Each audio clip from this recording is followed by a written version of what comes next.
Hey family, welcome back to my channel. This is Janie at the African Bee, where we talk all things bees, honey, and Africa. So listen, I posted a video that shows some apartments, right, that are nearby in a nearby neighborhood, because we've been helping a friend find a place to live, or at least a place to Airbnb until she decides uh, where she wants to stay. So and doing this, I'm just smiling because I'm outside, y'all, and Rwanda is so beautiful. It's just amazing how beautiful this is. I don't think, I don't believe I've seen skies like I'm looking at right now since I was a child.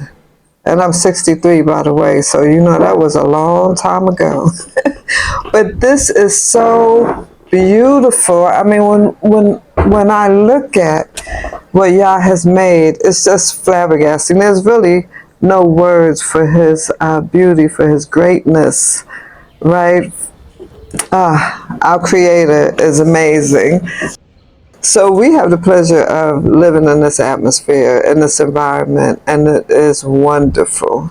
Now you know. So back to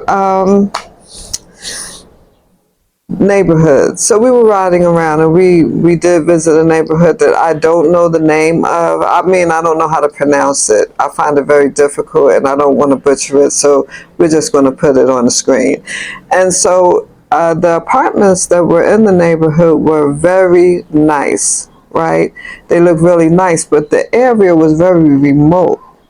So my suggestion is, if you're planning on coming to Rwanda to visit for a long-term stay or short-term, you need to investigate the actual neighborhood, right?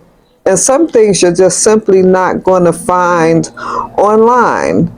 Like you know, online there are platforms for the best neighborhood in Rwanda, for instance.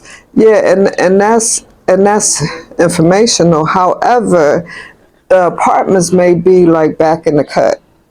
Okay, like where it's all dirt roads and things like that. And there's nothing wrong with dirt roads. I'm not saying that it is, but I'm just saying for you coming to Rwanda to visit or to live, and you get an Airbnb or whatever, you know, it's not the softest landing. Okay, to be back in the cut on the dirt road, you know, you may not like it. It just depends on you. So I recommend that if you're coming by yourself, right, especially if you're coming by yourself, to look for places in a more populated area. And you're welcome to hit me up, you know, and and I'll do my best to help and, you know, like send you pictures or give you information of what we know already. So where we went the other day, it was way back in a remote area, and it was very dusty. And then so even though the apartments look nice and they seem secure, I wouldn't advise it for a person traveling on their own, right? But if you have your family or whatever, you know, you won't feel so alone, of course. I don't think you want to be isolated when you go to a new country, because it's already enough that you're going to have culture shock and all, you know, different things to deal with. So being isolated is probably not the best idea. Okay, so also I want to say that in a lot of the neighborhoods, there'll be a club. Like in a residential neighborhood, there'll be a club, a speakeasy, you know, a restaurant. And man, the people who love to party just love to party. They do it well, and they do it all night, like to about 2. I think things close here at 2. Yeah. So you need to be aware of that. So you could rent a beautiful home, but it could be right across the street from a club. So you have to, you know, decide if that's something that you want to deal with, right? What else can I say? Okay, now back to the the more isolated places. There are like little, I guess what we would call speakeasies there too. And so the people will party late, and one of my assistants said that they get drunk and they sing like all night long.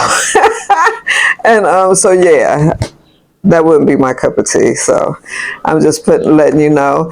And let's see, what else and as far as crime goes, let me tell you, Kigali is Rwanda is one of the safest city on the continent of Africa, right? And is one of the cleanest, if not the cleanest.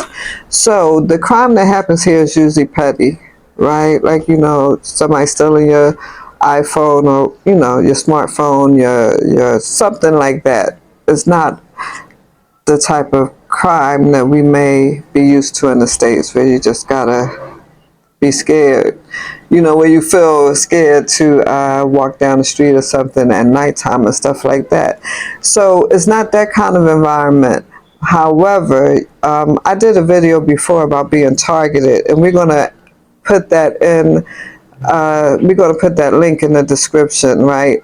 So you don't want to be a target, right? Because even though we know that many of us are not rich, it's all relative, right? So you can look like you have something when like I said, it's relative, if you get what I'm saying. So what else do I want to say? So no remote villages. You want to keep an eye out for that. I mean, remote areas. You want to keep an eye out for that. You want to look at the environment. If you can't do it yourself, we'll do our best to help you, because you want to see what you're living around, right?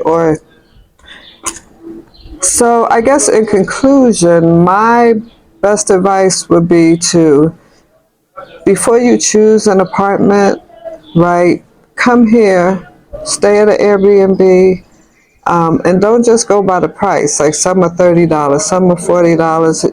I've even seen Airbnbs for $15, and I don't think I would stay there.